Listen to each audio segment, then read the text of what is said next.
melt this when I'm ocean waves.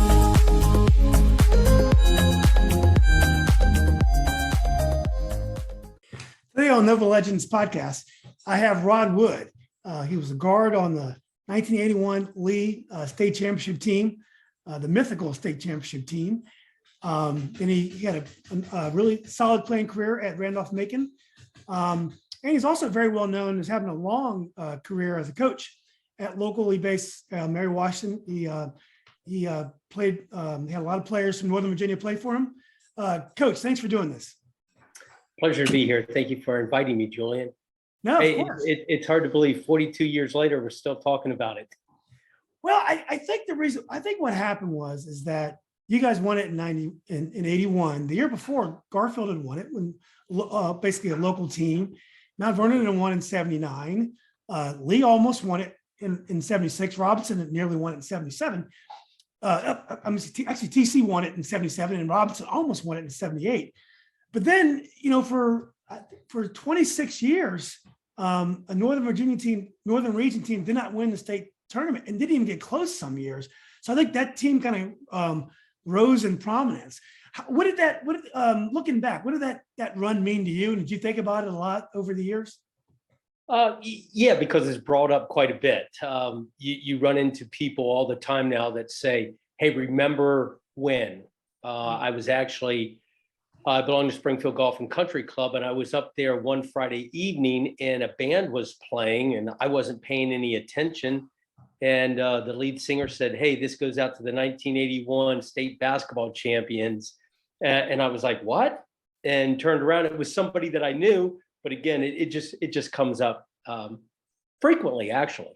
Yeah. So, it's nice to be remembered.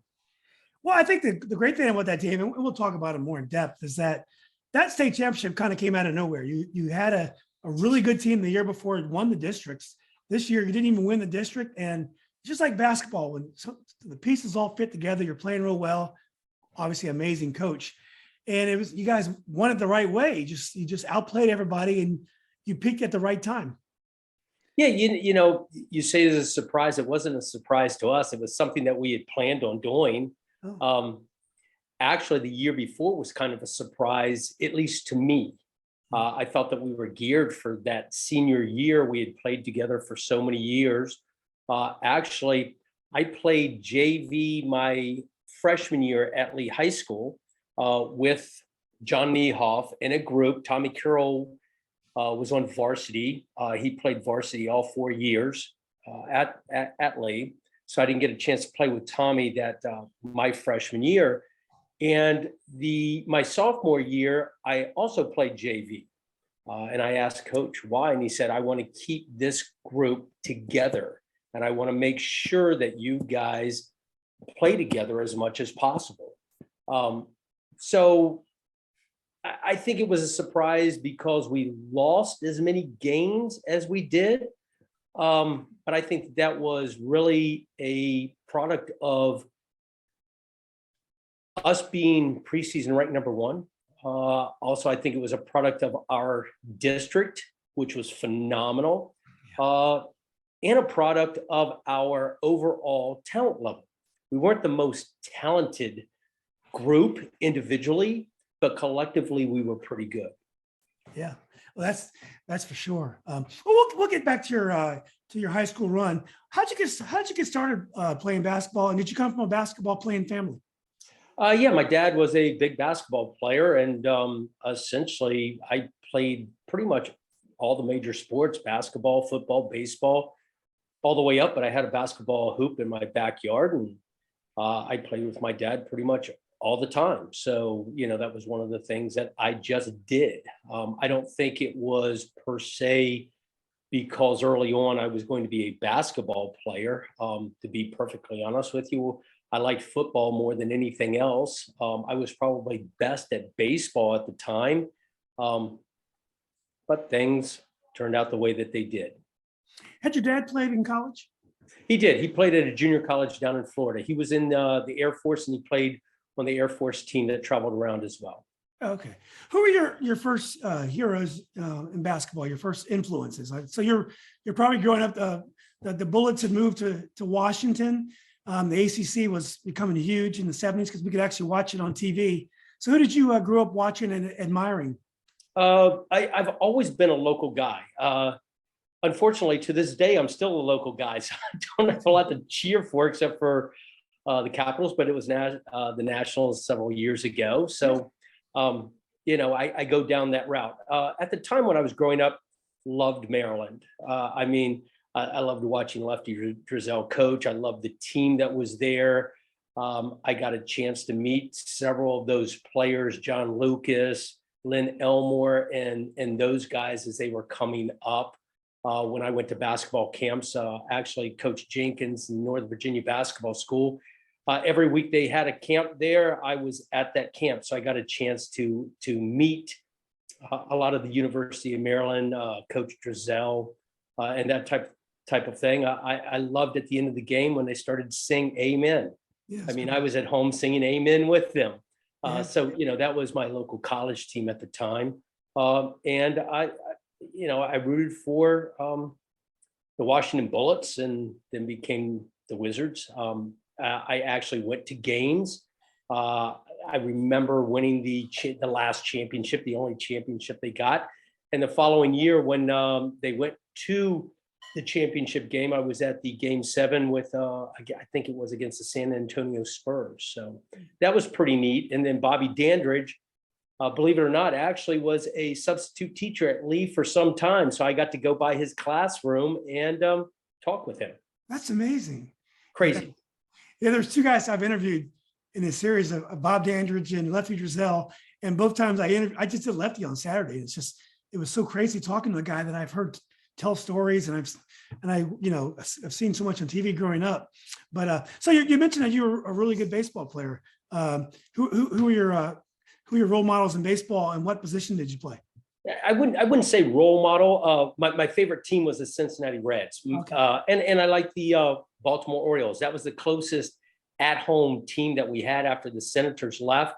I remember at the last year that the Senators were here, I went down to RFK Stadium, got my glove signed by Jeff Burroughs and Frank Howard and that crew. So I was with that until they beat feet out of the DC area.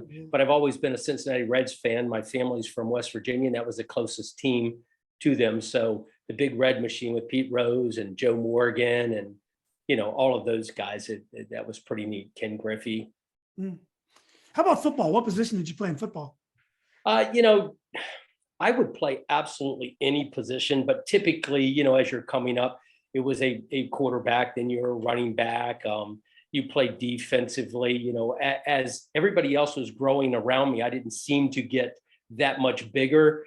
So they typically would move me to a corner, then a safety. So it was that type of thing. In high school, I played my freshman year and I played a free safety. And it was funny, I had more interceptions than the offense had completions that year. And after that is when I decided to go straight to basketball. And part of that had to do with Coach Thompson. He and I used to talk quite a bit after that freshman year and what I wanted to do and what was most important to me. And for me, I wanted to play in a winning program. Success was very important to me, and I wanted to play collegiately. And I thought that gave me the best chance to do that. You were at a time where you started to think about, instead of playing all the sports, and I think that was pretty typical up to the late 70s, to start to concentrate on 1, maybe 2 sports. And there were some sports that lent themselves to going together. Football really did not lend itself to basketball. So, I just decided to give that one up and concentrate on basketball year round. When did you know you were going to be special in basketball? When did coaches started noticing your talent, and when did that kind of light bulb kind of go off in your head? All the way through, I was on travel teams. We were always successful. Up until 4th grade, I lived in Annandale. So, that's how I got into the Woodson and Coach Jenkins. And I was always a better basketball player than everybody else around. So that exposed me to being able to do some things that probably others weren't allowed to do. An example of that was with Coach Jenkins. I got to go to every one of their basketball camps. When I said every one of them, if they were holding it for 4 weeks, I was there for 4 weeks. If it was 6 weeks, it was 6 weeks. When I was at the camp, whenever he would have a guest speaker in, I was the one who was called out to play against somebody. I got to play against David Thompson one-on-one. Spectacular. You're talking about NC State in 72. And here I am playing against David Thompson at Northern Virginia basketball school. So, those were all special moments. And as you can tell, I haven't thought about that until this conversation in probably 40 years, but that was something that just came up. So I got a chance to be around a lot of great basketball players. And at the time, I think Woodson had some of the best teams. Chris Nockey was my coach when I was at Northern Virginia basketball school. I periodically get a chance to still see Chris. So, we get to talk about different things like that. So what was Lee like when you first, now Lewis, like when you first started going to school there? Now, we have to remember the western part of the county was still being populated. So Robinson had just been built, Lake Braddock had just been built. South Lakes was just coming on. South Lakes was just coming on. So Lee and Edison had been more population centers, in the 60s, late 60s and the early 70s. So what are your first, your memories of Lee when you first got there? Well, I tell you, my first memories of Lee were when they played in the regional tournament at Robinson, new school, when Bucky Roman, Jay Atchison, and those guys were playing. I was in 8th grade, and the group that was playing together on the Springfield Youth Club travel team, we all went out because we were going to play for Lee High School, and we wanted to see them in a regional championship against T.C. Williams. And it was vivid to me, that game. The place was packed, and I believe it was a year that TC won the whole thing. The coach there was Roscoe Dean. Roscoe Dean. He had been there. They had been really, really successful, and they were out warming up, and they were the only team on the court. And all of a sudden, the crowd, there was a buzz, and it got louder and louder. And the next thing you know, TC Williams comes out of the locker room, and they've got their striped pants on, the pajama bottoms, and they run around the court, and they're just encircling Lee. And I just remembered, oh, that's pretty cool. And, I like the atmosphere. I loved everything about it. That's, there's no better feeling as a player or a coach is to have that many people watching games and that you're the focus or the center of that attention. So I always crave that, but that's really the first memory that I have of Lee, and said, boy, I really want to be in this environment, and I hope to be able to do that. And then Roscoe leaves and Charlie comes in. So my freshman year was Charlie's first year. And so he was trying to feel everything out, what he had and who he had and that type of thing. And I think Coach Thompson made a cognizant attempt to say, we're going to be good by this time. And he saw what he had as freshmen, as sophomores, and he knew what he had coming over from Roscoe Dean. So I again, when you say it came out of the blue or it was a surprise, I felt that we were geared to do that. Yeah. So, and we did it. So then it wasn't a surprise to me. Yeah. What was Bucky Romans like as a player? He's a guy that I've heard a lot about. I never saw him play. And I saw many of the great players play after probably 77, 78 when I was old enough to kind of go to the games. But what was he like as a player? I just remember that entire team. Those were the guys that I looked up to at the time because that's all that I knew. That was the first high school games that I was really going to. You not only had him, but you had Jay Atchison. I think Jay went down to ODU. Bucky went to, if I'm not mistaken, GW, right? And so these were the guys the first time that I got a chance to see an entire team that I was going to be part of in the future. So, it was something that you looked at in awe. Now, it wasn't just them. Again, I was still had one foot in the Woodson environment. I still had friends over in the Annandale area, and I used to go to their games as well. So the Chris Nockey, the David Nussbaum, or those guys. I remember sneaking in the back door. Coach Jenkins left the back door open for me when they played DeMatha, and I believe it was Adrian Dantley came in and played. And I snuck in the back, and, so it wasn't just those players. I was looking up to a lot of those players at that time. And to me at that time, when you were in 7th or 8th grade, I mean, these guys are all so big, and they're playing in front of these packed gyms. And you're looking at the best coaches, the dean of coaches in Northern Virginia. And to me, Northern Virginia was everything, but the Washington metro area was just absolutely phenomenal when it came to basketball. My senior year, the guys who graduated, the first team, the second team, the third team, all Mets.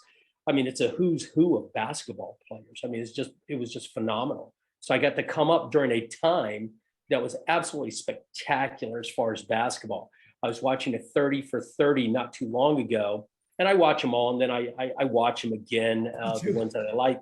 But the one with Coach K, and it talked about how with Tommy Amaker coming in, I know Tommy, Pete Holbert. Pete was 1 year ahead of me, but I played actually in Turnpike basketball, and Pete was on a team that I was on. So I knew those guys. I ran around in those types of circles. So these were basketball guys.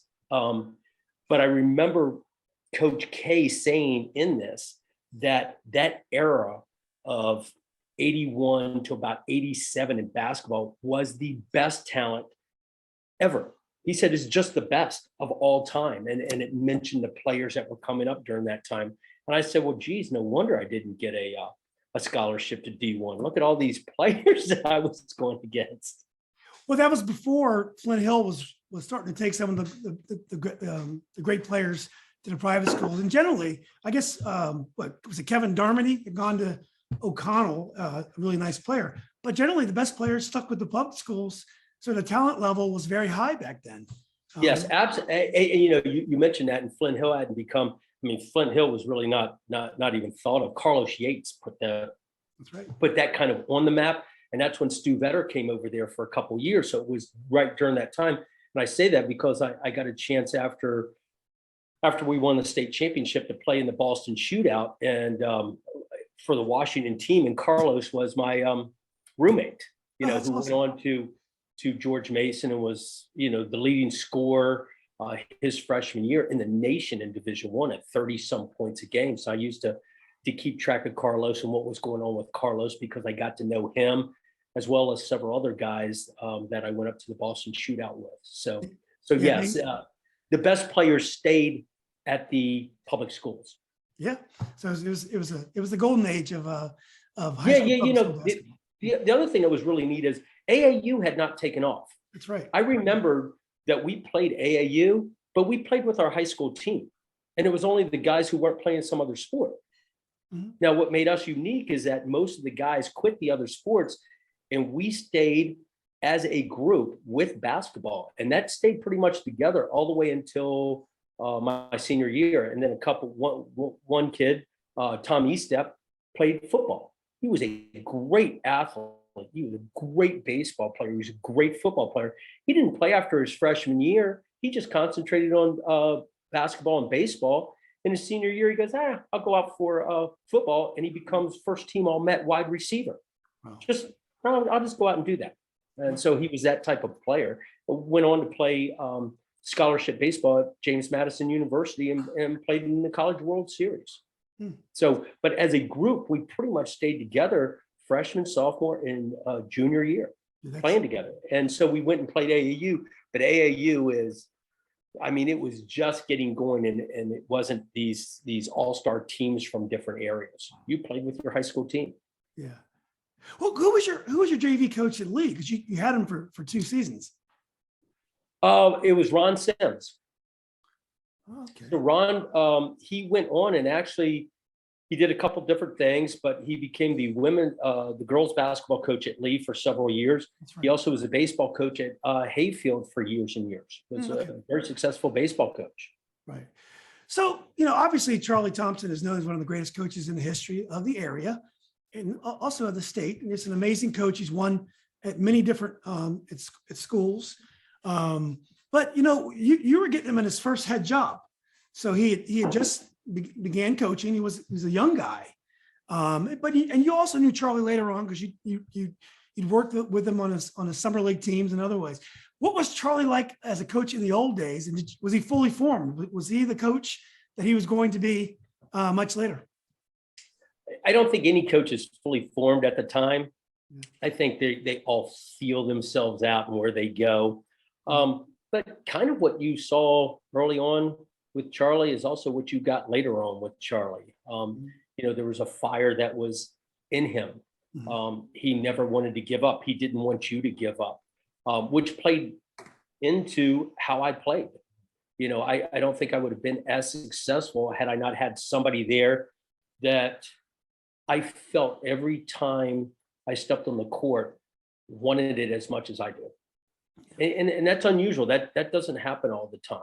A lot of people say, why do you care so much? I don't have a good answer for that. That's just the way that I am. It bothers me to lose. It bothers me not to play well. It keeps me up at night.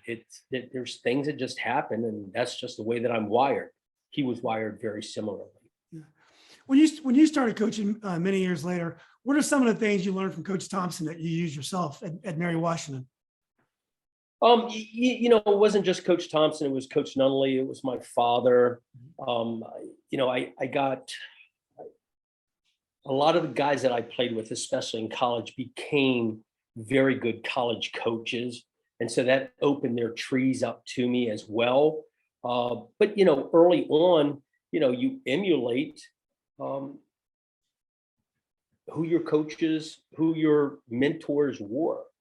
And Coach Thompson was a mentor of mine. So you take scouting reports. I remember the first scouting report that I did at University of Mary Washington, at the time, Mary Washington College.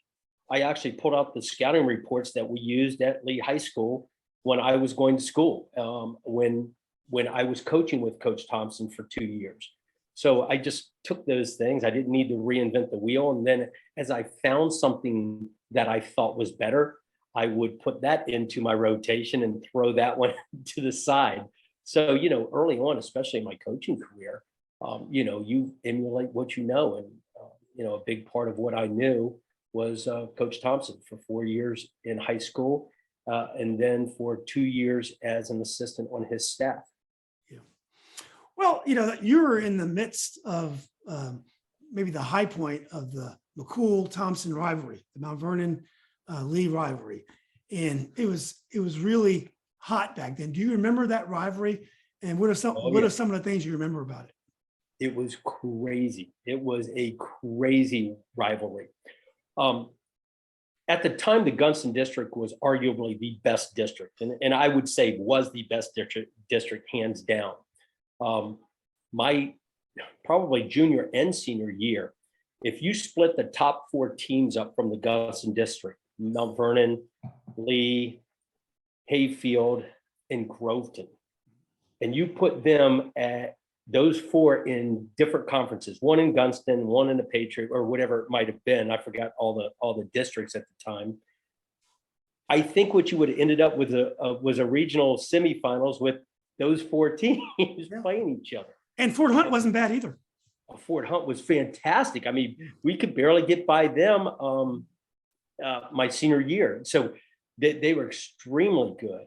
The only one that really wasn't up to the others was Edison at the time, and they had some good players. Derek, I forget Derek's Brooks or something like that. I forgot Derek's last name, but was a phenomenal player. You hated going against him because you're like, this is a kid who could beat you all by himself.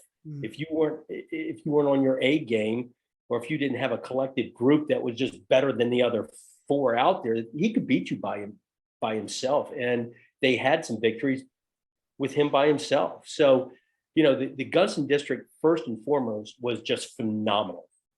Then you had the closeness, because the districts weren't based on size of school. It was based on how close you were. It was a proximity thing.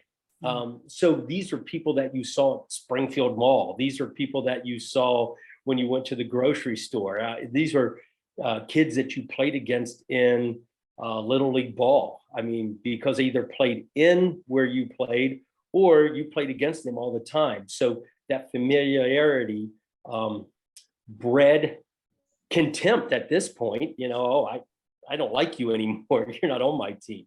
So you had all of that going on. And then everybody was very good. Now you add to that where games were attended. It was crazy. I remember in high school, you played Tuesdays and Fridays. On Monday, we would sell at lunchtime tickets for Tuesday night's game, and we would be sold out on Monday. We'd sell on Wednesday for Friday, and we'd be sold out on Wednesday. If you didn't get your tickets, parents would wait in line. People would come up to the cafeteria to get it. Mount Vernon was the same way. The difference is Lee had a small, soapbox of a place, and Mount Vernon could seat about 4,000 people. I mean, it was huge. It wasn't as big as Robinson, but it was huge compared to us. And whenever we went there, it would be sold out. I mean, you would have to get tickets ahead of time. So parents would have to stand in line. So I just remember all of our games being sold out. When we went on the road, they were sold out. So that was a neat atmosphere to play in front of. And then you add the rivalry because Mount Vernon was so good. And we were, a lot of times people say they have a rivalry, but it's only one-sided. One team is beating the other one so bad that it's not their rival. Well, in this case, it was about a 50-50. And in the case of my junior and senior year, they would beat us during the regular season, and then we would beat them in the tournament in order to win the district championship. So it was a little bit of a different feel. Now to go one step further, we played at Mount Vernon my senior year, and we knew it was going to be crazy. I mean, everybody was loaded for bear. And I want to say it was in the first half, a fight breaks out in the end zone, and they've got this big end zone where it leads to the concession stand, if you remember, at Mount Vernon. Yeah. And I'm talking a brawl from our student body guys and their student body guys. And there's probably 40 or 50 guys going at it. Parents come out of the stands. They're trying to break it up. There's some parents that are fighting. And the two teams, we're in the heat of battle. We go and sit down on our bench, and we sit and watch this brawl transpire for 8 or 10 minutes. I mean, the police are there. They're trying to pull people off. I mean, it is just crazy. Now, in today's environment, usually that ends up someplace worse. But at the time, it was just fisticuffs. That people were kicking and grabbing and that type of thing. And so after about 10 minutes of us cooling down again, then we had to go back out and finish the game. So we had a heated rivalry with them. And it was probably less so with the players because we saw them all the time and we played all the time, and more so with the fans. So it got really heated with the fans as well. So it was really a neat atmosphere. Did you also feel a tension between coaches Thompson and McCool? Oh, absolutely. Yeah, absolutely. I mean, the whole history is, and I'm not going to go into all the history, but Coach Thompson played for Coach McCool at Falls Church. So you had that player-coach relationship. Coach McCool had a lot of success at West Springfield. He had success at Mount Vernon. And I know that there's some things that happened between them, and it made the rivalry go to a different level. But you didn't need it to go that much more because, if I was playing Coach Thompson and I was coaching in high school, we would we would be just butting heads. That's what you do. That's what competitors do. And so it was a heated rivalry across the board. So you ended up playing your junior year, your first year of varsity, because you played JV your first 2 years with, an incredible guard, John Niehoff, who had an awesome career out of nowhere at George Mason. Came in and really gave them 4 really good years. Walking on there, earning a scholarship. What was John like to play with? John was a spectacular player. And again, you mentioned out of nowhere. It wasn't out of nowhere for me, and I don't think out of nowhere for John Niehoff. there's a reason why he went there. And I think he picked a place where he thought he could make an impact and play. During that time, and there's cycles that basketball goes through. Everybody wants big players, then everybody wants guards, then everybody wants big, and then everybody wants small. Now we're in, and you emulate typically the pro game, 5 out. You got to have those stretch fours, the stretch fives, that type of thing. Well, when we were playing, John, myself, it was a big man's game. John was, quote unquote, too small to get a scholarship, so he had to walk on. I was, quote unquote, too small. A college coach wasn't going to give somebody under 6 foot a scholarship. That's kind of the way that went at that time. You had to be 6'2" to be a point guard. You had to be 7 foot to be a center. You had to have those different things that were going on in order to get that scholarship. So John went to a place that I think that he did his research, much like he prepared for games. He knew what opposing teams were going to do. He knew what he could do against them. He accentuated what he did best and didn't play to weakness. Now, he didn't have a lot of weakness other than he wasn't 6'2", 6'4", that type of thing. But he was head and shoulders above everybody else mentally. And he just had in the gym range. He didn't turn the ball over. He was a great ball handler, and he was a coach on the floor. So, I think that was, for me, I didn't see that coming out of left field. I thought that he was going to be very successful there if he got a chance. So many times walk-ons, especially nowadays, back in the day, walk-ons got a better chance at playing. Nowadays, not so much. But once he got the chance, everybody could see what he could do. But it wasn't like he just blossomed when he went to George Mason. He was that player his senior year at Lee High School. So when you guys played together, who played the 1 and who played the 2, or were you interchangeable? I remember watching you guys play, but I just can't remember that fact. I was the primary point guard and he was the shooting guard. But I say that, and he could take over the point at any time because he had handles of a point guard. He just shot the ball better than I did. So therefore, he was going to be off the wing and he didn't have to work at bringing the ball up. But if they wanted to put the best defender on me, just give it to John, and all of a sudden I'm the 2 and he's the point. So we essentially played to whatever strength we needed to play to that junior year. So I think it helped both of us. It helped me as far as being able to see. And again, that was my second year playing with John because I played with him my freshman year when he was a sophomore. So that wasn't something that was new to me. Yeah. So of the 5 starters from the state championship team in 81, which was, if I can get these right, Chris, I think he was sometimes 6th man, you, Herndon, Ferris, and who was the last one I'm missing here? How many of you guys? The starting 5 was me at the point, and then you had Tom Estep at the 2. Yeah. You had Todd Christ at the 3, and kind of interchangeable parts there. You had Tony Ferris at the 4, and Rick Hancock was the 5. And that was, I think that was a difference in us having a chance to win our senior year and not our junior year, that we had size for a change. Well, how many of those 5 players, and I guess it's actually 6 because there was 2 were interchangeable. How many of them had started the junior year? Because you still had Tommy Carroll your junior year, but he already graduated. Yeah, Tommy Carroll and John Niehoff, and it was myself, Todd Christ, and I want to say Tony Ferris. Okay. So those 3 were the starters coming back. But Tom Estep played quite a bit. Steve Herndon was our 6th man who came off the bench most of the time, although he did get some starts.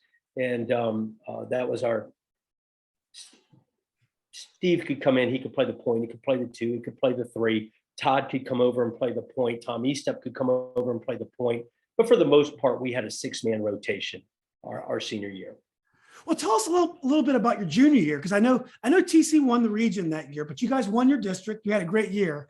So what was it like all of a sudden playing in front of those packed houses, playing on that stage, and take us through your junior year? The junior year, I think, was a little bit of a surprise in that we just won so many games. That was one. Then all of a sudden we were ranked one in the northern region area. And I just thought it was weird because we had such a small team. So we were more one-dimensional. And we had to win a certain way, and we didn't have really a plan B. And so having said that, then we get to the region, we win the district. And again, it was us against Mount Vernon. Still had a great, Hayfield had Kenton Edelin, who went to UVA and ended up playing professionally. Was just an unbelievable player. And Kenny Broomer, who was at Hayfield as a junior at the time. Hayfield was loaded. Coach Chewy, who was there. I got to know Bob Chewy really well, and I'm really good friends with his son, Bobby. We go out quite a bit. Me as well. So, we were close. We would actually go in the off season and play pickup games over there. They'd come over to us. We'd go to Mount Vernon, those types of things. So these were fantastic teams. And Mount Vernon had Derek Steele. They had that core group that was fantastic, that had won the state championship the year before, 2 years before. So, but we seemed to handle the district pretty easily. And I say that more easily than we did our senior year. But that's because we had, I thought, better talent, individual talent, our junior year. But we didn't have size. Tony Ferris was our biggest guy at 6'4". Tommy Carroll made up for his lack of size because he was athletic. He was a muscular kid. He could play at a faster tempo, but he was only 6'2". So it wasn't like we were real big. And really nobody could force us to play a half-court game until we played Marshall in the region. And they had a great game plan, and they had a player that we could match up with. And for whatever reason, we didn't have a good game plan for them. That was Tim Kearney. Tim Kearney, right? Tim Kearney, that's right. He ended up going to West Virginia University, had a decent career there in the Big East. But, Tim was 6'10", and our biggest guy was 6'4", and the next biggest guy was 6'2". And they forced us into a half-court game, and they didn't turn the ball over as much as we needed them to. Now, the next part to that is because we were more one-dimensional. And when I say one-dimensional, we had to get up and down. And so to score in the post, it was off of turnovers. It was beating our man off the dribble and getting to the hoop before somebody could rotate over. In this case, they were able to get back. They got, again, a good game plan. They forced a half-court game, and we didn't shoot exceptionally well. Actually, we shot horribly. And so it isn't like we could say, okay, stop shooting on the outside. Let's pound the ball inside now. That wasn't a plan B option for us. So, as the game got closer to the end, I think the necktie gets a little bit tighter, and we just weren't able to get over the hoop. I will tell you, that was shocking to me. I didn't think that we would lose that game. I didn't think that we would lose it with one of our best players not having a good game, because they always had good games. So it wasn't one of those things where you said, oh, tonight's the night they're not going to have a good game. And we needed Tommy Carroll and John Niehoff to have a good game. And we just didn't get it from both of them at that time. Well, you still have your senior season left. And as you said before, that group had been together for this is going to be its fourth year together. So you have some huge losses, Tommy Carroll and of course John Niehoff. But going into your senior season, were you guys confident you guys could have a really good season? I really did. I thought everything that we had done up to that point was geared for that season. We were geared to win a state championship that year. We had won the Gunston District before. That was an afterthought. We're going to win that. We thought whoever wins the Gunston District is going to win the region, which puts you in the state championship, and then you win 2 games. it's not like it is now where everybody kind of makes a district tournament. And then if you win your first game, you automatically get into the regions. I mean, at that time, you had to be the top 2 teams in the district to go to the region. And only the region champion got to go to the state championship game. So it added a lot more pressure in those early games unless you won the regular season, which we didn't do our senior year. So there was a lot of pressure on us the first couple, especially our second game, not so much the first game in the district tournament, but the second game, enormous amount of pressure on us. And I remember that. Who was that game against? That second game you were talking about? The second game was against Groveton. Okay, that's Gary. Is that Gary Ford or Gary Ford? And this is a team that you have certain teams that you just don't match up well with. You've got the Golden State Warriors. There's a team that they don't match up well with, and it may not be a team that's a top 4 team. We did not match up well with Groveton. They were long, they were athletic, and nobody had an answer for Gary Ford. Let me tell you, when Gary wanted to play, he was arguably the best player in the Washington metro area. Now, the nice thing is Gary didn't always decide that he was going to play. And with the exception of one game that I know of, he never played an entire 32 minutes at the highest level that he could. We just happened to catch him on one night when he did. But our 2 games against Groveton that year, we won in 5 overtimes, which was the craziest game early in the season. And we were down 8 with like 40 seconds to go. So there's a lot of luck involved with us winning that game. And then we go to Groveton, and they just blow us out. I mean, it was 90-some to 60-some. It was not even close. And it was never close. And Gary Ford did whatever he wanted to. He was the point guard. He was the shooting guard. He was the post player. He could play elbows above the rim. We couldn't do any of that stuff. And so his supporting cast around him helped him out that game. And Gary decided he was going to play all 32 minutes, and it was just a show to behold.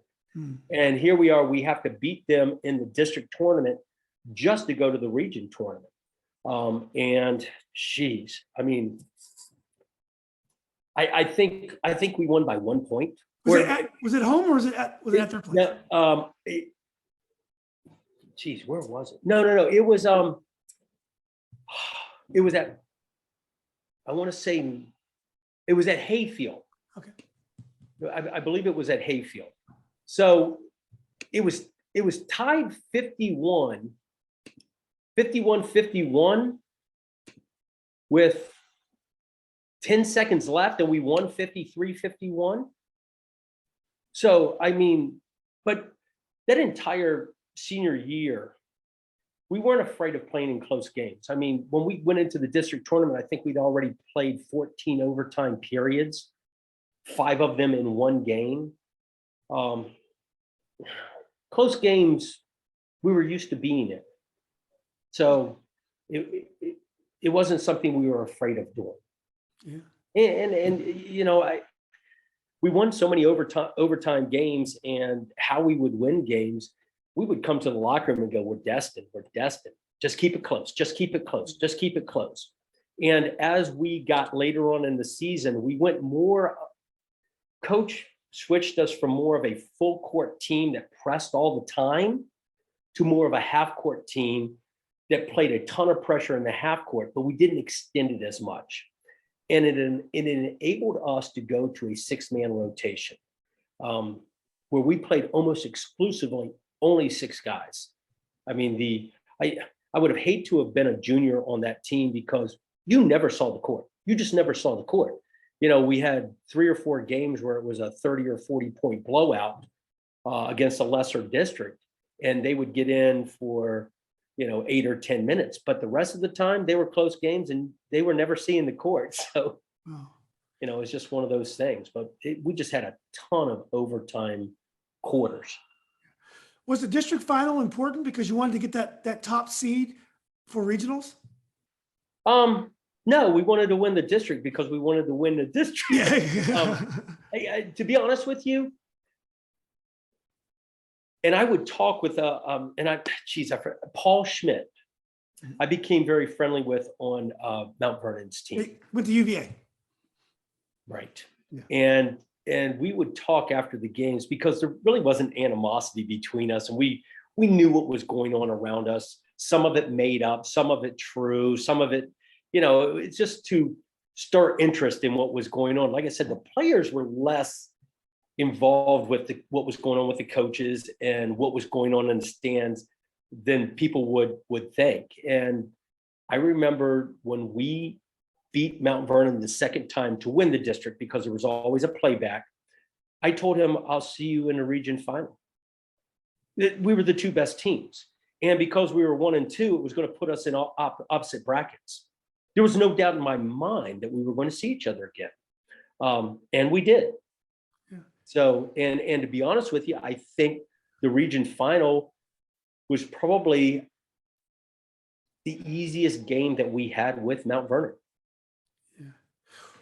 Well, before we get there, though, Coach Thompson told me that West Springfield had you guys. They had the ball. Well, you guys shot with under 10 seconds to go.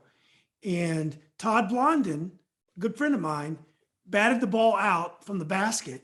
You catch the ball and you drain a buzzer beater either in the regional quarter or the regional semis, or you guys would have gone home. That's true. It's in the first round of the region. Yeah. And actually I made two.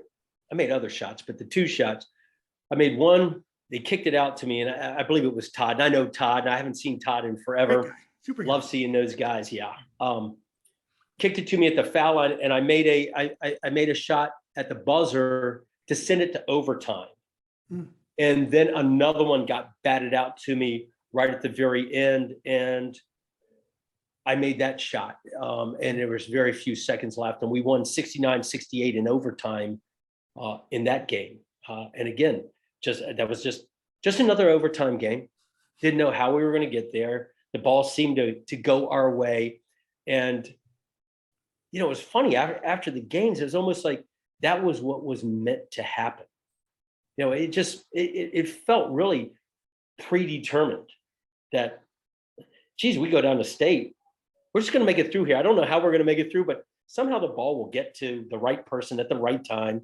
We'll win and we'll move on. And once we get out of this little area, once we got out of the district, then we'd be okay. Then when we got out of the region, we'd be okay. But yes, it was, I made a shot at the buzzer from the free throw line that Todd tipped out, and I caught it and made a 15-footer to send it to overtime. And then I made one near the buzzer. It wasn't right at the end to win 69-68. Well, I hope Todd doesn't hear this part of the interview. And if he does, I still love you, Todd. So you beat Mount Vernon in the final. Do you remember taking the bus ride to Charlottesville to the state tournament? And how special was that moment? It was fantastic. And there's a couple things that really stood out and will always stand out in my mind. One, it's not like we took a little short yellow bus. Jim England, who was the AD at the time, fantastic guy, died of a heart attack on the track at Lee High School. Wow. After I had graduated and stuff. But he drove the bus down, and we were just sitting around listening to our music on the 8-track player because you really didn't have cassettes at the time. Oh, and by the way, there was no 3-point line. There was no, our junior year, if there was a 3-point line, we were going to win the state that year. Yeah. No 3-point line. So we didn't have that. We go down on that. And when we pull into it was a motel that we stayed in. It was called the Mount Vernon Inn. That's right. Yeah. And when we pulled in, everybody looked at it and I went, well, we're winning this thing. We're going to get Mount Vernon one more time. Exactly. Just laughed, thought that was the funniest thing. And, it just things were aligning. And that was one of the things that we just saw as, well, we're destined for this. Yeah. But we felt that way. Well, you played Patrick Henry from Roanoke in the first game.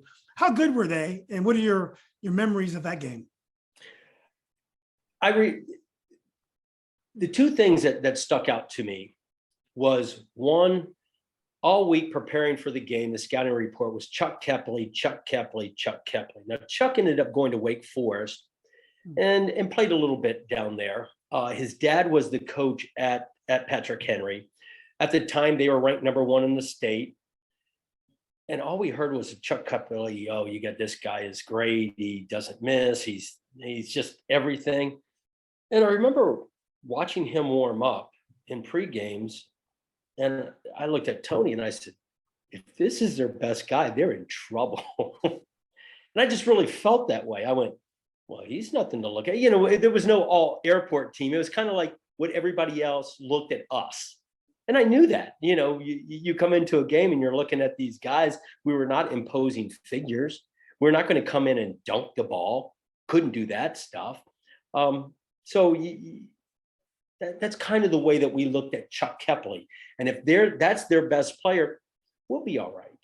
Yeah. So I just felt that way. And then the next part to that, I've always believed that the college game and the high school game is driven by the point guard.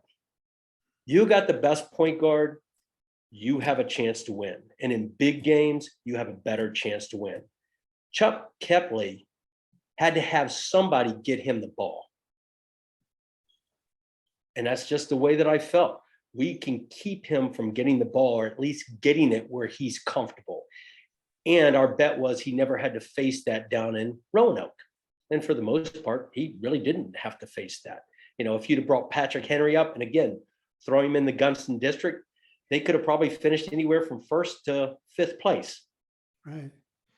How cool is it to play in U-Hall, Ralph's house, and you know, the bigger college size floor, 94 feet.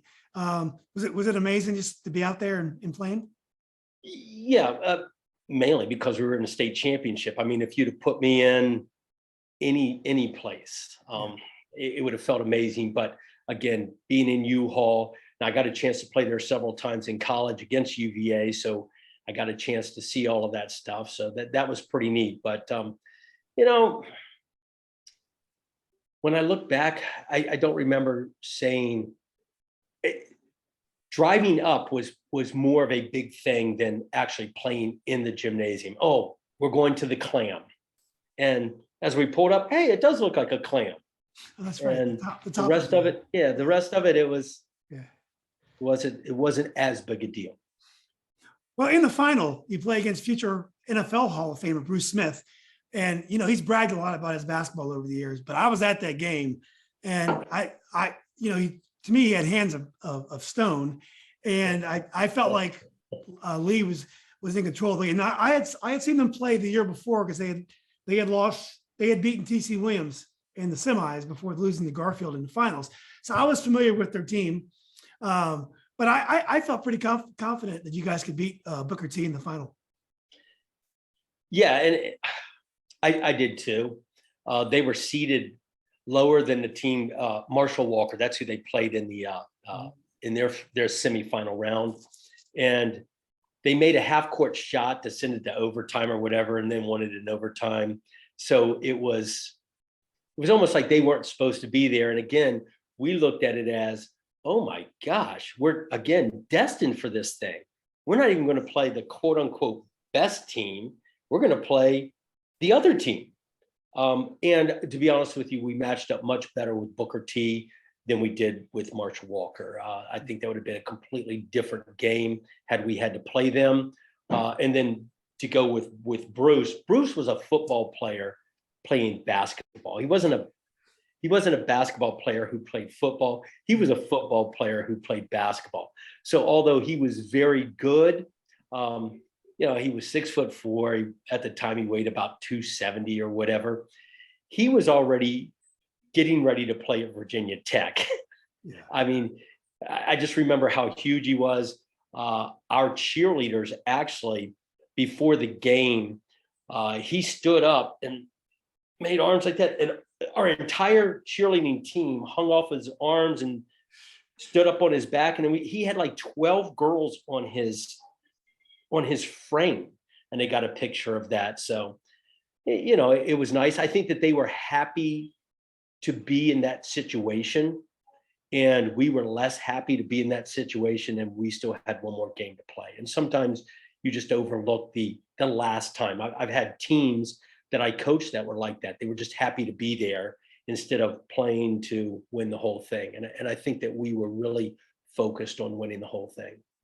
And that Marshall Walker team did win the next two state championships. So they really were a tough team. They had a guy, Ronnie Wade, who played at the Old Dominion. Old Dominion, yeah, fantastic. Yeah, great player. So what was the reception like when you got back home? We talked earlier that people still talk about that state championship. There's something mythical about it. And but what was the reception when you got back to Springfield? The biggest thing that I remember is that on Old Key Mill Road, they had the Springfield movie theater, and they had a big marquee in the front. And it just said, "Congratulations, state champions, Robert E. Lee." And it had all this stuff. And I was like, oh, that's pretty neat. That's where I go to watch movies. Everybody goes by Old Key Mill Road. I don't care who you are. Everybody's seeing that. And then just being able to, it seemed like every other day we were getting called out of class, and they would make an announcement over the intercom with the Virginia State basketball champions, please report to the principal's office. And we'd come down and we'd get in a bus and we'd go to the Massey building for the Fairfax superintendents to say, today is Robert E. Lee men's basketball day. It was one thing after another, and it just kept going on. And I kept going, geez, I'd like this to never end. It's just like, and it was like a month later and things were still happening. It's like, man, we're way into baseball season. Basketball's way over with. We're still getting called out of class. We're still getting honored by the Rotary Club or we went to the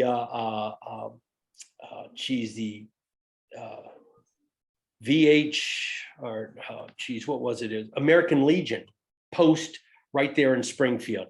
I mean, everybody wanted to honor us. So yeah, that was very, very gratifying. It was very humbling. It's like, man, I didn't realize how big a deal this was to not just Lee High School, but Springfield in general.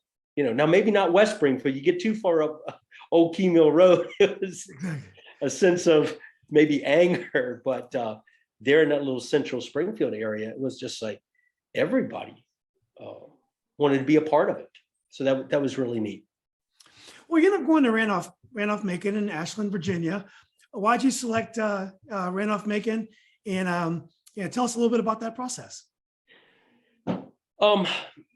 Why I selected it, several reasons. One, Coach Nunley recruited me harder than everybody else. I wanted a scholarship.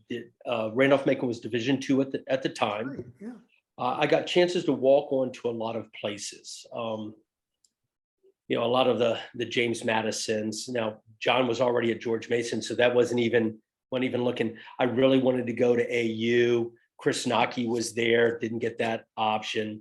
There were some schools down south, Spartanburg Methodist College, flew into there, got a scholarship offer from there. But most places, especially at the D1 level, they said, you could come here and walk on and earn a spot. And although that was tempting, it was important for me to play close enough to home to where my parents could come watch me play. My parents had never missed a game that I played. And so that was important to me. And I wanted to pick a place that I thought that I could start right away. And so I looked at all the places that I narrowed it down to. I looked at the point guard and what year they were. And at Randolph-Macon, pretty much the starting five were all seniors. And so they were all graduating. And I was like, I don't want to sit the bench. I think this gives me the best opportunity. I'm playing at probably the highest level that I can get on the court right away. And it's close enough that my parents could come to a lot of my games. Now, at the time, I'm thinking a lot of the games, I'm thinking home games. As it turns out, my parents missed like 3 games over my 4-year career. And we're playing the University of Georgia, we're playing UVA, we're playing Boston College. I mean, we were playing all over the place, and they'd show up to every game. So from that standpoint, I made the right decision. It was very important for me to have my family around me to watch me play. And it was of utmost importance for me to play. I don't think I would have been good sitting on the bench watching. I've just never been good at that. Yeah. So what was Coach Nunnally like? What was his style? And what are the kind of things you learned from him? He was very similar to Coach Thompson in that he was extremely demanding. And he wanted perfection without excuses. But he did it in a completely different way than Coach Thompson. Coach Thompson was much more demonstrative, much more flamboyant, much more, you could see the anger and then it would go away. Coach Nunnally was more James Bond-esque, where he would hold it close to him. And then in a huddle, he would get you and burn or grab you by the side. And, you know, I remember getting bruises on my love handles because he was squeezing so tight. It's like, you'll do what I say, boy. But he was like a Southern gentleman. The jacket never came off. The tie was never undone. You know, Coach Thompson, the jacket would come off immediately. The tie was never done. You know, he ran up and down the sideline. That was just his coaching style. Coach Nunnally would sit there. And when he needed to make a point, he would make a point. But they were very similar in that they were both. They didn't want to lose. And you knew that. You knew that as a player. And you knew that you could go in and ask,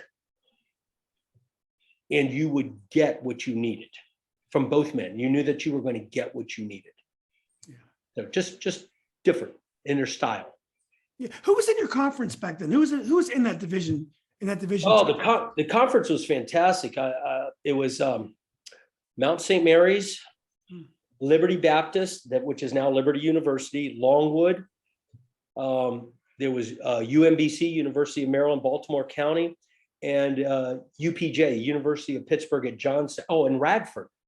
So what had happened was the NCAA made back when I was playing from 81 to 85, but prior to, I want to say 87, what a school could do is they could choose to be scholarship in one and only one program and everybody else be at a different level. And the NCAA changed that rule.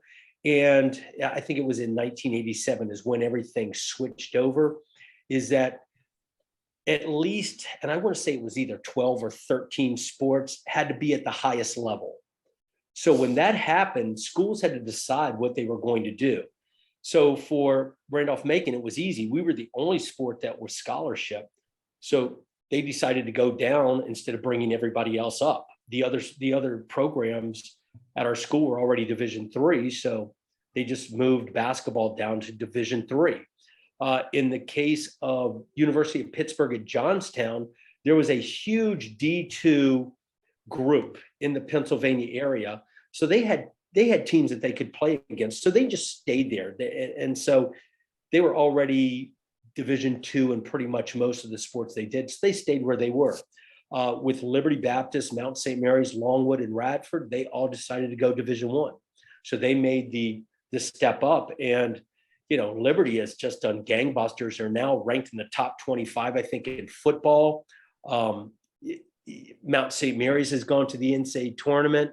UMBC a couple years ago, the biggest upset in college basketball, beating UVA, 16-1, with Ryan Odom as the head coach. I got to know Ryan pretty well when I was playing at Randolph-Macon because his dad, Dave Odom, was the assistant coach of Terry Holland down at UVA, and I used to do their basketball camps down there. So I used to get to run around with Ryan and Lane Odom at the time. I was pals with Lane when I was at UVA. So. Oh, were you? Yeah. Yeah. So, you know, he's younger, but he was running around those camps.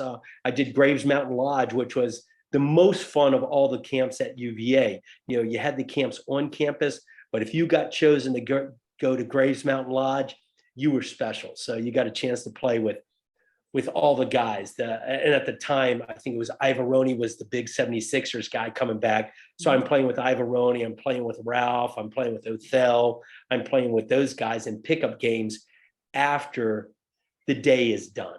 So it was a really neat thing. So those are the teams in our conference. It was a fantastic conference. At the time, us and Mount St. Mary's, we won pretty much, well, we did. We won every conference championship. It was either them or us. Growing up in Northern Virginia and then moving to Ashland, did it feel real Southern to you? What was the campus like in those days? Yes, it did feel very Southern to me. The dress, it was a private school. So again, I'm a public guy going to a private school. You know, most of the kids there are coming from a private institution. You had a lot of people from out of state. So for me, I'm out of my little cocoon and it's like I'm in Virginia, but you've got people from Maryland, you've got people from upstate New York, you've got people from all over the place. So that was different. But I was telling somebody 2 weeks ago, it's not just Randolph-Macon. I told my wife this. I go, when I leave for work every day, and I live in Northern Virginia, I live right next to South County High School. So I've been commuting down now for 26 years. When you hit Fredericksburg, you've made the transition to you're in the South. Yeah. All of a sudden, when you can order sweet tea, and it's actually sweet tea. It's not tea that they bring sugar with it. And when you get down to the Richmond area, it just becomes even that much more Southern to me, and especially somebody from the Northern Virginia area and playing games and basketball against guys from Spingarn, Dunbar, McKinley Tech. I remember going to games and playing against those guys. It was different. It was different. You know, everybody running around the college in button-down shirts and khakis. That was different. In penny loafers, that was different. You know, it was just a different atmosphere at the time. Yeah. What are some of your highlights and great moments as a player at Randolph-Macon? You know, we were really successful. We were ranked all 4 years in Division II. We started out ranked early my freshman year and didn't finish the way that I'd like to. We finished 15-2, but after that, I think we went 20-10 my sophomore year, ranked 17th in the country, made the NCAA tournament. My junior year, we were like 25-3. Ranked as high as 3rd in the country. My senior year, I want to say like 25-6, ranked 9th in the country. Our problem was the way that Division III does this as well as Division II. It's not like Division I where they seed the 64 or the 68 or however many they're going to have. They don't seed them number 1 in this region, number 2, and they move people all over the place. In Division II and Division III, they seed you by region. So I remember my junior year, we're ranked 3rd in the country, and we're in the region playing the number 1, number 3, number 5, and like number 17, all in the same region, and only one team is going to come out. And I just remember thinking, this is the dumbest thing I've ever seen in my life.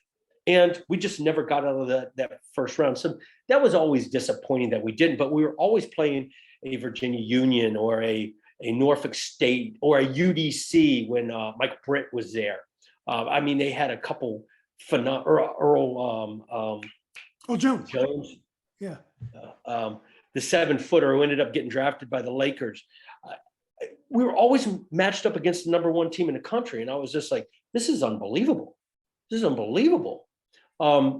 So that was disappointing that we never got to go as deep as I would have liked to have gone, but it was nice playing in those. But the things that really stood out to me during that time, winning, I came in with a group of 9 guys. And by the time we graduated, 6 of them were still there. And I'm still really good friends with a lot of them, but in particular, Greg Marshall, who had a fantastic career. He went from Winthrop to Wichita State, was phenomenal, went to the NCAA tournaments, went to the Final Four. I talk to Greg constantly still. I see him and his wife constantly. This summer, we were at their beach house down on Pawleys Island. So I stay in contact with him. Drew Catlett. Drew was my roommate in college. He coached at West Virginia and was actually the head coach there for about half the year when his uncle resigned midway through the year. And I utilized those guys when I became a coach to bounce things off, to find out what they were doing. Again, I wasn't reinventing the wheel. Let me take what you've got, let me tweak it a little bit, those types of things. So I was able to bounce those things off, and I see them and I talk to them constantly. So that sticks out, that I'm still close with those guys. But the other thing that sticks out in my mind about Randolph-Macon is the big games that we got to play. We got to play Boston College. I got to play against Michael Adams. That was up in Boston College. We went over just before Christmas. We're staying at the Marriott Harbor Inn. And the next thing, I call up Rick Carlisle, who's UVA. He leaves us tickets. And this is when the Celtics were everything. We've got tickets right behind the bench. There's Larry Bird, Cornbread Maxwell, Robert Parrish, Kevin McHale, and they're sitting around joking with us. And lo and behold, the team they're playing, the Indiana Pacers, is staying in the same hotel, one room above us. So we started shooting the muck with them, and they left our quote unquote second team tickets behind their bench. So, stories like that, being able to go to Boston College and play against them, to go to the University of Georgia when they went to the Final Four in basketball, we played against them. Going to UVA 2 or 3 times, geez, I forget off the top of my head, because Coach Nunley and Coach Holland were best of friends. Coach Holland would come up and be in the office with Coach Nunley, and I'd stop by and be like, oh, hey, Coach Holland. Our coach would go down there. Again, I got a chance to go down and work those camps because of that tightness between Coach Nunley and Coach Holland. AU, playing AU. Gary Williams was a coach at AU for several of the years before he went to Boston College. So he played AU when the last year Coach Williams was at AU, and then the first year he was at Boston College. So, things like that they really stick out. We always went on a foreign trip. We went down to Barbados and played internationally down in Barbados. Those summer trips, I really remember those things. So I'd have loved to have won more in the NCAA tournament, but overall to get those experience was just phenomenal. Yeah, playing basketball and coaching is so much about the relationships that you build along the way, as well as wins. The wins and titles are great as well. So look, how did you get into coaching? Now, you had this long career at Mary Washington. What was your journey to get to be a head basketball coach for so many years? It was a roundabout way. Coach Nunley, my senior year after we finished, he came to me and said, I'd like for you to think about coaching. I'll help you get someplace. JD Barnett was down at VCU. He was close with JD. He was going to put me someplace as a grad assistant, or if you'd like to be here with me. And at the time, my father had a job for me in a business that he worked at. And he said, look, I can get you this job here. You're going to make good money. I'll help you out, that type of thing. And I was like, you know what? It's probably time for me to get a real job and stop playing for a living. And so I chose to do that. I regretted it a week into work. I knew that I didn't want to be there, and I bided my time until I could get out. As soon as I could, I actually got on Coach Thompson's staff. Now, it took me about 1.5 years to get out of there, and I got onto Coach Thompson's staff at Lee High School. So he brought me in. I got to be an administrative assistant, the assistant basketball coach, and they gave me the head golf coaching job. And I was there to be an assistant to Coach Thompson and see if that's something that I wanted to do. I knew within 2 weeks of being there 2 things. 1, I wanted to be a coach. And 2, I didn't want to be a high school coach. I knew those 2 things because of all the things Coach Thompson had to put up with as far as parents calling, principals calling in the office, you can't do this, you can't do that. Well, such and such just called me. It's like, I don't want to put up with that stuff. I want to coach basketball. I don't want to coach PE. I don't want to teach PE or social studies or whatever, and then be a basketball. I want to coach basketball. Well, my 2-year contract ran out and I didn't have a job anywhere. And a buddy of mine was starting a health club and asked me if I wanted to go in with him. And I said, what the heck? So I started in the health club business and eventually broke off of that and started my own health club in Washington, D.C. And I got about 3 years into that. And it was a ton of fun, the start of it. Now, once they start rolling, it's no fun anymore. All you do is babysit a facility. And I was like, how do I get into coaching again? I got a chance after 5 years. A company came in and bought me, gave me an offer, and I sold the company. And I called Coach Nunley up and I said, hey, Coach, 2 things. One, I want to get into college coaching and I'll take any job. Here's the caveat. I said, I've got money. I said, I just sold my business. I've got money. Now, little did I know it wasn't enough money but it was a lot of money for somebody at 25 years old, 26, 8 years old. I said, Coach, I want to coach college. I'll take any job, grad assistant, any job, but it's got to be in the Washington metro area because I'm getting married and I can't leave right now. He said, okay, well, I'll keep my eyes and ears open. And about 4 months later, I came home from a slow pitch softball game from a men's league that I was in. And it was about 11:30, 11:45 at night. And my wife said, hey, there's a call from a Coach Nunley. He said to give you a call. And I was like, well, I'll call him in the morning. He goes, no, he said it was very important. You need to call him back immediately. So I called him up. He answered the phone. He goes, well, boy, I got you a job. And I said, really? He goes, you owe me big time, boy. And I said, what do you got, Coach? And he said, I got you a head coaching job. And so here I've been an assistant coach at Lee High School for 2 years, and that's it. That's the extent of my coaching experience on a resume. And he said, I want you to call this guy up right now. So now it's about 12:30 in the morning, and I call the guy up, and it's the AD at Mary Washington. And he said, hey, we've had some people back out of a job. It's very late. Would you be interested? I said, yes. And he said, well, the caveat is it's only going to be a 1 year. We're going to open it up for a national search after this year. And so would you still be interested? I said, yeah, if I get there. I said, I have my foot in the door. You'll have to slam that pretty hard to get it out. And he said, well, we'll keep that in mind. We've got a couple other people we want to talk to, and we'll be in touch. And I said, okay, thanks. I hung up the phone and I called Coach Nunley up immediately. And I said, Coach, you said I had a job. I said, this is exactly what this guy said. And he goes, boy, you sit by the phone. He'll be calling you back. 5 minutes later, my phone rings. And I'm like, you know what? I'm going to slow play this. I let it ring and ring and ring. And then I pick it up and it's the AD. And he goes, I'd like for you to come down for an interview tomorrow. Can you do that? I said, sure. I went for an interview, did the interview. The last question he asked, he goes, if you're offered the job, would you take it? I said, why else would I be here? And he goes, well, the other one we offered to backed out at the last second.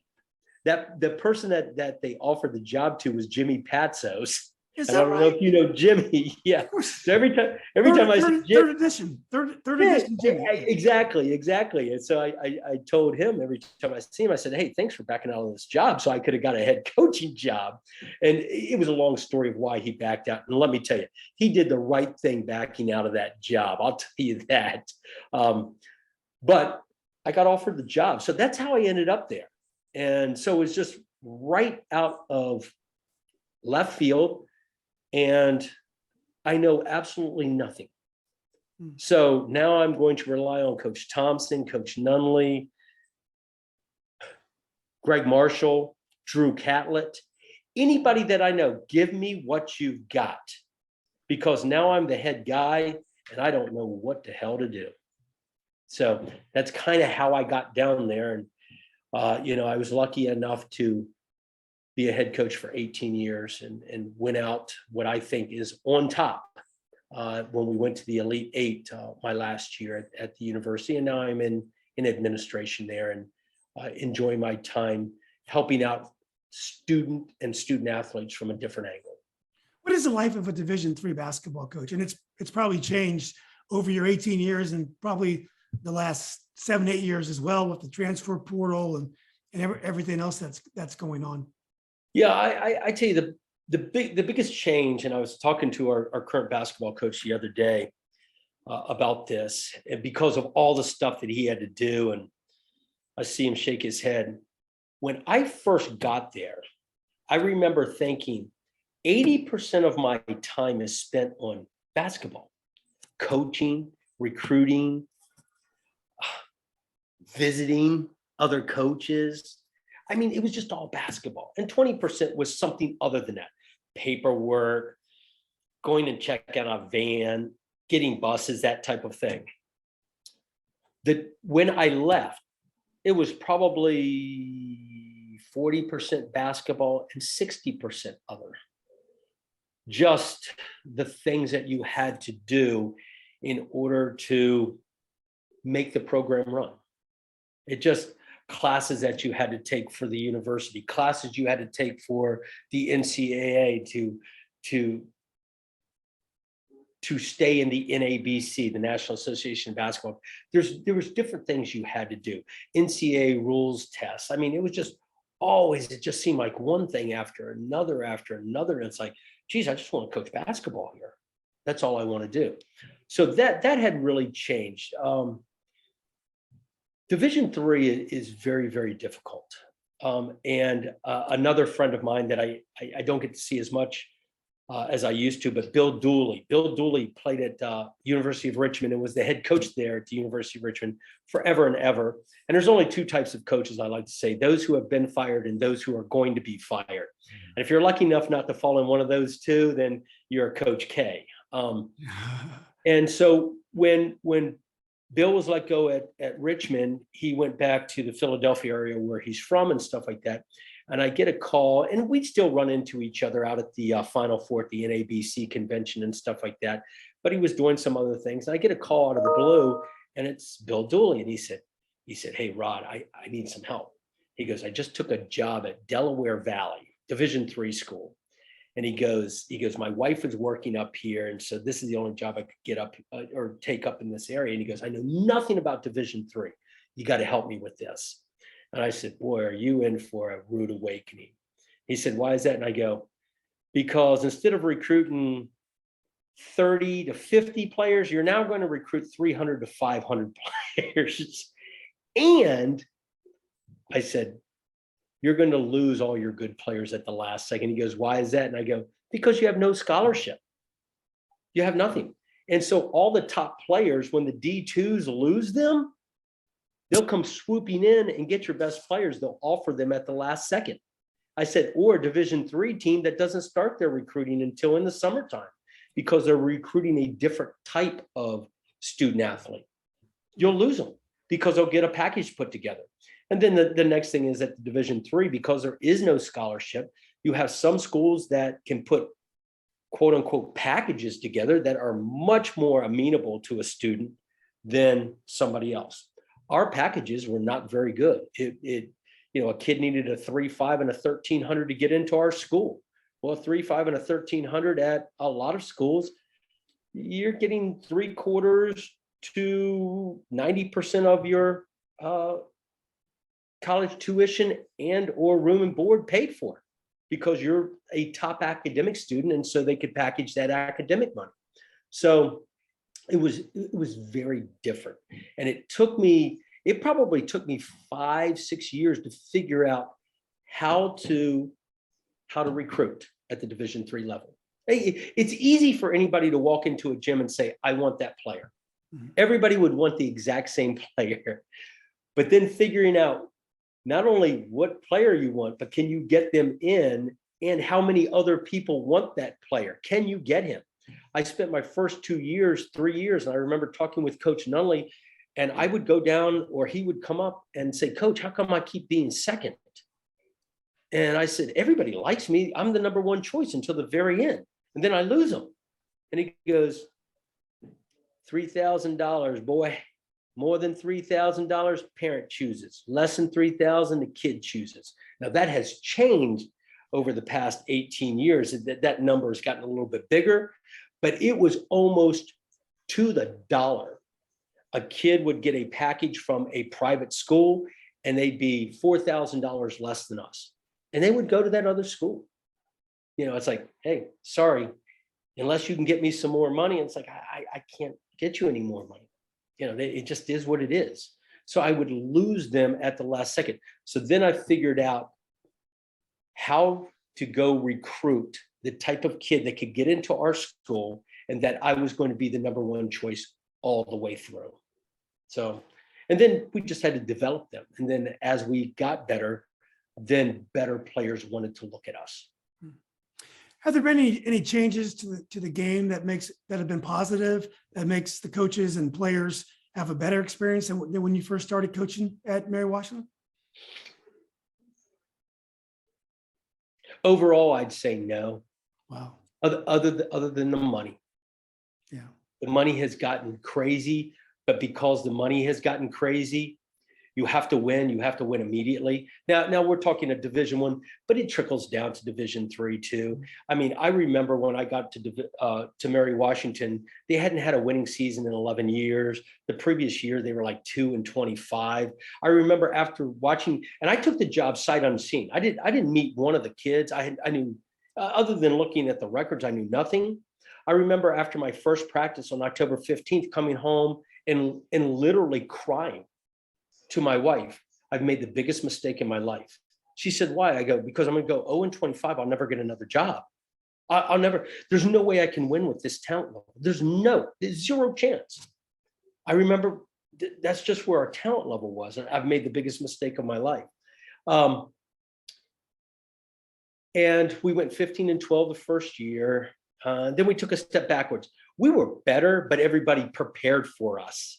And I had to figure out how to recruit and get our talent level better. But as I did that, I remember after 5 or 6 years where winning was not important, and they told me that. Now, it was important to me, but they said, you know, as long as you keep your kid's nose clean, you know, and we don't have problems, and, you know, we retain them, everything will be fine. Well, after 6 years, I remember losing like in my 6th year and getting called in going, hey, what's the problem? And I said, I'm not following. What do you mean, what's the problem? Why'd you lose? Whoa, I didn't think that winning was the objective here. Now it was for me. And of course that was always going to bother me, but all of a sudden that became very, very important that you need to win too. So again, it's a trickle down effect from Division I, Division II, Division III. The fact is you have to win or you get fired. And you have to do it with your kids doing the right thing. And doing the right thing is, you know, not getting in trouble and graduating. Yeah. And graduating on a time frame that somebody else sets for you. You know, they don't necessarily say, oh, this kid is from this area or he's the first to go to college. I can see how this is going to take 5 years with him. Hey, keep up the good work. It's like, hey, what's the problem there? So, you know, other than the money, it has become a very, very difficult business. Now, the payoff, if you get to the high levels, is astronomical. Yeah. So, and the NIL now adds another layer to that. The transfer portal adds another layer to that. You know, it used to be that a coach knew that they could leave anytime they wanted to, but the player had to stay. Yeah. That's not the case anymore. Right. Now the coaches are like, hey, this isn't fair. You know, I get a big kick out of that. It was fair when you could leave. And, you know, there's it's not like working for Amazon or Microsoft or, you know, where you sign a non-compete clause and you can't work for 2 years in the same industry. You just go from school to school and take players whenever you want to. So, you know, I'd like to see that change, to be honest with you, that a coach cannot go to another school and their players be able to go to that school. Exactly. Yeah. So, you know, but it's a difficult business, and usually what you see is, and again, boosters or that type of thing. I mean, there's a ton of pressure. I mean, what you're seeing right now with Jimbo Fisher at Texas A&M, we brought you here for a national championship. Exactly. The end. Yeah. So, The end. Now, he's got a buyout that almost makes it unpalatable. But if it keeps going that way, somebody will pony up $80 million. yeah. There's no doubt in my mind. It's just a matter of what the payout's going to be. Yeah. Or they'll work something out. They'll work something out. I'll accept 20 million, and then Jimbo will be at West Virginia. That's where he's going to end up. Exactly. Your dad would be happy about that. So, yeah. Well, look, Rod, you were a hero of mine growing up. I saw all those games, and you were a great guard. And glad we got a chance to do this. I'm glad I got a chance to hear your story, and your memory is incredible. I mean, you knew all those games and all those great moments, and your opinions are wonderful too. So I'm really glad we got a chance to do this. Maybe at some point we can get our good friend Bob Chewy out, and we can meet in person, have a coffee or a beer, whatever you guys drink, and but it'd be great to meet you in person too. I'd love to. We'd have to get to DC though. Bobby doesn't like to come out of DC, so Yeah. he Yeah, had to go there. Bobby has his own thing. We got to fit into Bobby's program. So, That's it. But when I grow up, I want to be just like him. exactly. He's doing well. We're in the same. Bobby and I are in the same industry and have been in the same industry for many years. So, and I played against. I was at Robinson, and I played against him in high school at Hayfield. So Yeah. But So actually, Bobby got recruited at Randolph-Macon, and he came down for a visit and stayed with Drew and I. And we used to kid him all the time that the reason why he went to Shepherd, because if he came to Randolph-Macon, he'd have never seen the ball, and he had to shoot it all the time. Bobby, That's true. yeah, Bobby's going to get his shots. There's no one's going to shoot the ball more than Bobby, and that was before 3-pointers. But Bobby didn't seem to notice that he was going to shoot that 25-footer anyway. No, that's a fact. Julian, I really appreciate this. This is humbling, and I love talking about back then. And anytime, please give me a call. Yeah, I would like to get the old that Lancers team together and get you guys on a kind of reunion call. I think, and Coach Thompson would love to do it too. So maybe at some point we can try to get folks together. Yeah, it's funny. I Tony Ferris was best man in my wedding. Oh, awesome. And I talk with Tony all the time. I see Tom Estep. He lives down in Charlottesville. I see him about twice a year. I go down to Charlottesville playing a member guest down there in golf and a couple other things. So he's down there. I haven't seen Todd forever. I used to go see Rick. He was in California. He ended up there. And Rick was actually my first assistant basketball coach at Mary Washington. He was in the Marine Corps and was stationed at Quantico. And so that, again, I went to everybody that I knew. And so I brought Rick in to help with me coaching my first year. And then he got stationed out in Oceanside. So he went out on the West Coast. But now he's down in Florida, so I could get a hold of him. Todd, I haven't seen Todd in a long time, but I'd love to try to get a hold of all of them. No, it would be great. Again, that's a really special team. It's mythical because it did something that wasn't done for 26 years afterwards. So we elevated that team every year that we didn't win. The Northern Region didn't win state. That team grew in prominence. So Actually, I thought about that this past weekend when Miami brought the team in 71. That's the only undefeated team at 17-0. And so when I see that, I go, we were that. And then I like to say, well, nobody could win it up here in Northern Region until they switched the rules where there's 6 teams make it and 5 of this and 4 of that, and there's 2 levels of. It's watered down now. It's all watered down. Yeah. So it makes me feel better when I say that. Well, it's terrible what they've done. I mean, a Northern Virginia team is guaranteed at least one in the state final now because 2 Northern Region teams, or the former Northern Region teams, will play in the semifinal. I mean, what they've done to the state tournament is outrageous. But you were there when it was very hard to get there, and you guys, Todd Blondin. If Todd Blondin would have grabbed that ball, we may not be talking today. That's right. I would be angry that they're on the Springfield thing. I was talking about West Springfield High School. Exactly. So, anyway, Rob, Coach, again, I really enjoyed talking to you, and let's keep in touch and hopefully get together sometime soon. Fantastic. Anytime. Thank you, Julian. Great. Thanks, Coach. Have a good evening.